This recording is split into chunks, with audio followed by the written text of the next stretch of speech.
Gazetted హోదా పొందినందుకు మహమ్మద్ ముజాహిద్ హుస్సేన్కు సన్మానం. బుధవారం రోజు హుజరాబాద్ పట్టణంలో జామే మజీద్ ఆవరణలో మజీద్ కమిటీలో జరిగిన సమావేశంలో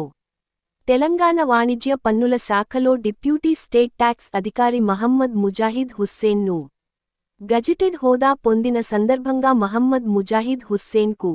హుజురాబాద్ జామే మస్జిద్ ఈద్గా కబ్రిస్తాన్ మేనేజ్మెంట్ కమిటీ అధ్యక్షులు మహమ్మద్ ముజాహిద్ హుస్సేన్, జామే మజీద్ కమిటీ నాయకులు మహమ్మద్ హబీబ్, మహమ్మద్ రఫీక్ మున్ను, మొహమ్మద్ ఇర్ఫాన్, మహమ్మద్ అజ్మతుల్లా ముజాహిద్, మహమ్మద్ ఫయాజ్, మహమ్మద్ హర్షద్, మహమ్మద్ అబ్దుల్ జమీల్, మహమ్మద్ యాసిన్ ఖాన్, మహమ్మద్ ఇమ్రాన్ ఖాన్, జామి మజీద్ ఇమాం మహమ్మద్ షాకీర్, నాయబ్ ఇమాం మొహమ్మద్ అబ్దుల్ ఫహీం, ఖలీద్ ఖాజా అలీ అహ్మద్, మహమ్మద్ అఫ్జల్, మొహమ్మద్ అబ్జాద్ అలీ తదితరులు ఈ కార్యక్రమంలో పాల్గొన్న సందర్భంగా మహమ్మద్ ముజాహిద్ హుస్సేన్ మాట్లాడుతూ తెలంగాణ రాష్ట్రంలో వాణిజ్య పన్నుల శాఖలో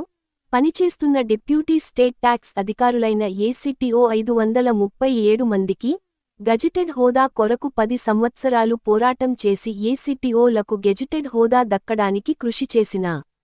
మహమ్మద్ ముజాహిద్ హుస్సేన్కు భారీ ఎత్తున పుష్పగుచ్చాలతో శాలువాలతో జామి మస్జిద్ కమిటీ నాయకులందరూ మహమ్మద్ ముజాహిద్ హుస్సేన్ ఈ సందర్భంగా సన్మానం చేసినారు.